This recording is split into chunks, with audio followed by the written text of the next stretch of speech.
اور وہ شرمندگی سے ناز سے بات نہیں کر پا رہی تھیں۔ دولت اور اولاد کو خالق نے فتنہ اور آزمائش قرار دیا ہے۔ ایسی اولاد جو کسی کمی کے ساتھ دنیا میں مہمان بنے، وہ ماں باپ کے لیے بڑی آزمائش ہوا کرتی ہے۔ مائیں تو ویسے بھی اولاد کو لے کر حساس ہوتی ہیں۔ وہ اپنے ایسے بچوں کے لیے خوشیاں خریدنے کے لیے کسی بھی حد تک جا سکتی ہیں۔ اس وقت فراز کی ماما ناز سے مخاطب تھیں۔ بیٹا، ہو سکے تو مجھے معاف کر دینا۔ آنٹی پلیز مجھے شرمندہ نہ کریں۔ فراز کی والدہ کو ایسے جواب کی امید نہ تھی۔ انہوں نے حیرت سے ناز کی طرف دیکھا جو انہی سے مخاطب تھی۔ آپ کا قصور فراز کی ماما ہونا ہے نا؟ کیا فراز آپ کا انتخاب تھا؟ مسز مبشر کے آنسو بہہ نکلے۔ ان کے پاس اس سوال کا جواب نہیں تھا۔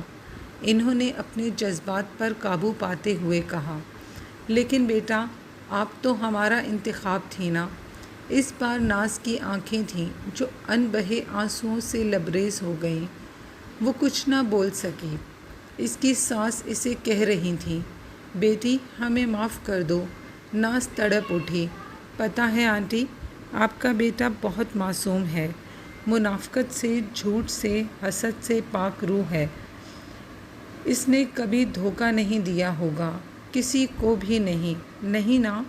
اسے تو ان منفی جذبات کی خبر ہی نہیں۔ وہ تو ایسا بچہ ہے آنٹی جسے دکان کے شو کیس میں سجی گڑیا بھی اپنی طرف کھینچ لیا کرتی ہے، لیکن بے جان گڑیوں سے آج کل کون کھیلتا ہے بھلا؟ فراز نے بھی آپ سے کسی باتیں کرنے والی گڑیا کی فرمائش کر دی ہوگی اور آپ نے خریدنے نکل پڑی ہوں گی، اور میرے ماما بابا نے آپ کی امارت سے مروب ہو کر میرے اچھے نصیب کو دولت کے ترازو میں تول دیا، آپ کے حوالے کر دیا ہوگا۔ میں اپنے ہی جذبات کے جنازے کو کندھا دے کر آج آپ کے سامنے یوں مجرموں کی طرح ان کیے گناہ کا پندہ اپنی گردن میں ڈالے کھڑی ہوں۔ ناز کی تلخی ابل پڑی۔ ایک سونے کے پنجرے میں بند فاختہ اپنی ان دیکھی زنجیروں کا ماتم کر رہی تھی، جن کے ساتھ اس کے پروں کو باندھ دیا گیا تھا۔ فراز کی والدہ کو اندازہ تھا کہ انہیں یہ سننا پڑ سکتا ہے۔ انہوں نے ناز کا ہاتھ تھام لیا۔ شاید ان کے پاس الفاظ نہیں تھے جن کے ساتھ وہ ناز کو تسلی دیتی۔ ناز کے لیے ان کا لمس منو سلوہ سے کم نہیں تھا۔ وہ ان کے ساتھ چمٹ گئی اور اس کے آنسو ان کے دامن کو تر کرنے لگے۔ دوستو، کچھ دامن سنبھال کر رکھنے والے ہوتے ہیں۔ کیا خبر کہ وہ وقت کب آ جائے کہ اس کو نچوڑ کر فرشتے وضو کریں۔ فراز کی ماما ناز کے لیے صاحباں بن گئیں۔ انہیں شدت سے اپنی خود غرضی کا احساس ہوا۔ انہوں نے فراز کی خوشی کے لیے ناز کے خوابوں کو چکنا چور کر دیا تھا۔ کیا اس کا مداوع ممکن تھا؟ ناز کا غبار نکل گیا تو اس نے اپنی ساس سے معذرت کرتے ہوئے کہا، آنٹی سوری، میں شاید کچھ زیادہ ہی بول گئی۔ انہوں نے ناز کی بات کاٹ دی اور بولی، بیٹی، اللہ کسی ماں کو ایسی اولاد کی آزمائش میں نہ ڈالے۔ تم اپنا فیصلہ کرنے میں آزاد ہو بیٹی، میں تنہا ہی اپنے فراز کو سنبھال لوں گی۔ ناز ایک دوراہے پہ آ کر کھڑی ہو گئی۔ اسے FB پر لگی کسی پوسٹ کی یاد آ گئی۔ فرض کیجئے آپ چائے کا کپ ہاتھ میں لیے کھڑے ہیں اور کوئی آپ کو دھکا دے دیتا ہے تو کیا ہوتا ہے؟ آپ کے کپ سے چائے چھلک جاتی ہے۔ اگر آپ سے پوچھا جائے کہ آپ کے کپ سے چائے کیوں چھلکی تو آپ کا جواب ہوگا، کیونکہ فلاں نے مجھے دھکا دیا۔ غلط جواب۔ درست جواب یہ ہے کہ آپ کے کپ میں چائے تھی اسی لیے چھلکی۔ آپ کے کپ سے وہی چھلکے گا جو اس میں ہے۔ اسی طرح جب زندگی میں ہمیں دھکے لگتے ہیں لوگوں کے رویوں سے تو اس وقت ہماری اصلیت ہی چھلکتی ہے۔ آپ کا اصل اس وقت تک سامنے نہیں آتا جب تک آپ کو دھکا نہ لگے۔ تو دیکھنا یہ ہے کہ جب آپ کو دھکا لگا تو کیا چھلکا؟ صبر، خاموشی، شکر گزاری، رواداری، سکون، انسانیت، وقار، یا پھر غصہ، کرواہٹ، جنون، حسد، نفرت، حقارت؟ چن لیجئے کہ ہمیں اپنے کردار کو کس چیز سے بھرنا ہے۔ فیصلہ ہمارے اختیار میں ہے۔ ناز کو اب فیصلہ کرنا تھا۔ ناز نے پہلا راستہ چن لیا، جو اسے ابدی سکون کا راستہ ہے، جس پر چلنے والا بھلے مادی اور جسمانی طور پر نقصان ہی نقصان اٹھائے، لیکن اسے جو روحانی فتح نصیب ہوتی ہے وہ صرف ابد ہی جانے، یا پھر معبود مانو کہ ہمارے معبود کے لیے یہ مادی دنیا ایک مچھر کے پر کے برابر بھی اہمیت نہیں رکھتی۔ وہ خالق آپ پر مادیت کے بدلے روحانیت آشکار کر دے تو سمجھو کہ آپ کو ایسا تحفہ ودیعت کر دیا گیا ہے جس کو زوال نہیں، جسم مٹی سے ہے اور روح الوحی ہے۔ اب آپ کا کیا خیال ہے؟ ناز نے گھاٹے کا سودا کیا تھا۔ ناز نے کچھ سوچتے ہوئے فراز کی والدہ سے صرف یہی کہا، آنٹی کیا میں آپ کو ماما بول سکتی ہوں؟ فراز کی والدہ نے ناز کو اپنی ممتا کی لپیٹ میں لے لیا۔ زندگی کے کتنے رنگ ہیں کوئی نہیں جانتا سوائے ان رنگوں کے خالق کے۔ دنیا کے اربوں لوگوں کے دلوں میں اٹھنے والے طوفان اور مسرت اور شادمانی کے سارے رنگ زندگی کے رنگ ہی تو ہیں۔ کب اس دنیا کے گلستان میں کون سے رنگ کا آزمائش کا پھول آپ کے لیے کھل جائے گا، کسی کو خبر نہیں۔ ناز کو ایک نہیں کئی آزمائشوں کا سامنا تھا۔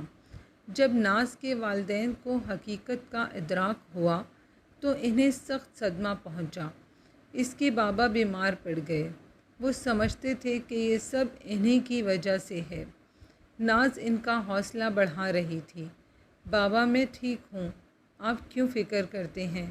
ایک شاندار محل میں آپ کی بیٹی شہزادیوں کی طرح راج کر رہی ہے۔ نوکر چاکر، زندگی کی تمام آسائشیں، سب کچھ تو مجھے حاصل ہے۔ آپ کی بیٹی کو، کسی بھی بیٹی کو اور کیا چاہیے؟ بابا آپ جلدی سے ٹھیک ہو جائیں۔ آپ نے میرے ہی خواب تو پورے کرنے کی کوشش کی ہے بابا۔ میں خوش ہوں بابا، بہت خوش۔ ناز مسکرا رہی تھی لیکن اس کے آنسو اس کے دل پر برس رہے تھے۔ ناز کو اپنے خواب یاد آ گئے۔ کیا قدرت نے اس کے خواب چکنا چور کر کے اسے کوئی سبق دیا تھا؟ کیا رب نے اسے اپنی پہچان کے راستے پر چلانا تھا؟ اسے اس کے مقصد حیات کا پتہ دینا تھا۔ اب ناز خیالوں اور خوابوں کی دنیا کی باسی نہیں رہی تھی، وہ حقیقت شناس ہو رہی تھی۔ آہستہ آہستہ اسے زندگی کے رنگوں سے آشنائی ہو رہی تھی۔ اب ناز کے خیالات کا محور فراز تھا، جس کے ساتھ اس کے جیون کی ڈور بندھی تھی۔ فراز کے شعور کی تلاش اس کی منزل تھی۔ فرینڈ کہاں ہو؟ فراز لان میں کھڑا چلاتا، مجھے ڈھونڈ لو فراز۔ ناز کی آواز دور سے فراز کے کانوں میں پڑتی۔ ماما بتاؤ نا، میری فرینڈ کہاں ہے؟ فراز اپنی والدہ کا دامن تھام لیا کرتا۔ کبھی وہ دونوں لان میں فٹ بال کھیل رہے ہوتے اور کبھی ناز فراز کا ہاتھ تھامے صبح سویرے اسے باہر گھمانے لے جایا کرتی۔ فراز اس کا ہاتھ مضبوطی سے تھام لیا کرتا کہ کہیں اس کی فرینڈ اسے چھوڑ کر چلی نہ جائے۔ وہ اکٹھے ناشتہ کرتے اور پھر ناز فراز کو لے کر اس کے ساتھ ٹیچر کھیلنے لگتی۔ فراز ہمیشہ اسٹوڈنٹ ہوتا۔ ناز فراز کے ذہن تک رسائی چاہتی تھی تاکہ اس کی ذہنی سطح بلند اور اس کا شعور مضبوط ہو سکے۔ اس نے چند اسپیشل بچوں کے ادارے بھی وزٹ کیے تھے تاکہ ناز اپنے فراز کو اپنا بنا سکے۔ آزمائش بڑی تھی، بہت بڑی۔ کئی بار اس کا حوصلہ ٹوٹا اور کئی بار اس نے ان نعمتوں کا اپنے رب سے شکر ادا کیا جو اسے حاصل تھیں۔ اگر تم شکر کرو گے تو ہم تمہیں اور نعمتیں عطا کریں گے، اور اگر ناشکری کرو گے تو جان لو بے شک میرا عذاب بہت شدید ہے۔ القرآن۔ ناز نے عرصہ ہوا ڈائجسٹ پڑھنے چھوڑ دیے تھے۔ اب اس کی تنہائیوں کا ساتھی وہ مترجم کلام مقدس تھا جو اس کے بابا نے نئی زندگی کے تحفے کے طور پر دیا تھا۔ جب وہ اداس ہوتی تو اللہ کا کلام بابرکت پڑھا کرتی، اسے لگتا کہ وہ پھر سے ذہنی دباؤ سے آزاد ہو گئی ہے۔ اب اس نے باقاعدگی سے تہجد بھی شروع کر دی تھی۔ فراز کو دیکھ کر رب سے فراز کو مانگا کرتی۔ اس نے نفس کشی کے لیے نفلی روزے رکھنے شروع کر دیے تھے۔ ناز کی آزمائش کو دنیاوی آزمائشوں کا استعارہ سمجھ لیجئے اور پھر اس کے رد عمل کا جائزہ لیجئے۔ حقیقت یہی ہے کہ آزمائشیں ختم نہیں ہوتیں، ہم ختم ہو جاتے ہیں اور پھر ہمارے سامنے وہ کھیتی لہلہاتی ہوئی ملتی ہے جو ہم دنیا میں بو کر آئے ہوتے ہیں۔ ہمارا رزق اسی کھیتی کے ساتھ وابستہ ہوتا ہے اور بے شک ہمارا رب عدل کرنے والا ہے۔ آج ناز کو کچھ دیر ہو گئی تھی، وہ فراز کو لے کر سیر کے لیے روانہ ہو گئی۔ پارک میں لوگ کچھ زیادہ ہو گئے تھے، ان میں کچھ عورتیں بھی تھیں جو اسی بلاک کی رہائشی تھیں۔ آج انہیں مسز مبشر کی بہو کو دیکھنے کا شرف حاصل ہو رہا تھا۔ عمارت کے غرور سے ان کی گردنیں اکڑی ہوئی تھیں۔ وہ آپس میں باتیں نہیں بلکہ غیبت اور بہتان کے وہ بت تراش رہی تھیں جن کی وہ حقیقت میں پجارنیں تھیں۔ اللہ کا نام تو وہ صرف رسمی طور پر لیا کرتی تھیں کہ بغیر مشقت کے مسلمانوں کے ہاں پیدا ہو گئی تھیں۔ اچھا تو یہ ہے وہ ناز، اس ایب نارمل کی وائف، لگتا ہے پور فیملی سے بیلانگ کرتی ہے، ویسے تو بڑی پریٹی سی ہے۔ مسز خان اپنی تربیت کا پتہ دے رہی تھیں۔ What do you think Mrs Waqar, آپ کا کیا خیال ہے؟ مسز وقار کے منہ سے طنز کے نشتر برسنے لگے۔ You are absolutely true Mrs Khan, آپ بالکل درست کہہ رہی ہو Mrs Khan. Wealth is everything یار، دولت ہی سب کچھ ہے یار۔ آخر کار مسز مبشر نے اپنے سن کے لیے ڈال فائنڈ کر ہی لی۔ ناز کو دیکھ کر انہوں نے قہقہہ بلند کیا۔ ہمارا لہجہ، ہمارا تمسخر، ہمارا طنز اور یہاں تک کہ ہمارا گمان کب کہاں کس کا دل دکھا دے، ہم شاید غرور کے نشے میں بھول جایا کرتے ہیں۔ بے شک بعض گمان گناہ ہوتے ہیں، لیکن خالق کی کہاں ہم تو اپنے نفس کی سنتے ہیں نا۔ پہلی بار ایسی باتیں ناز کے کانوں میں پڑی تھیں۔ ناز جس نے خود کو تنکا تنکا کر کے جوڑا تھا، ٹوٹ کر بکھر گئی۔ وہ شدید ذہنی دباؤ کا شکار ہو گئی۔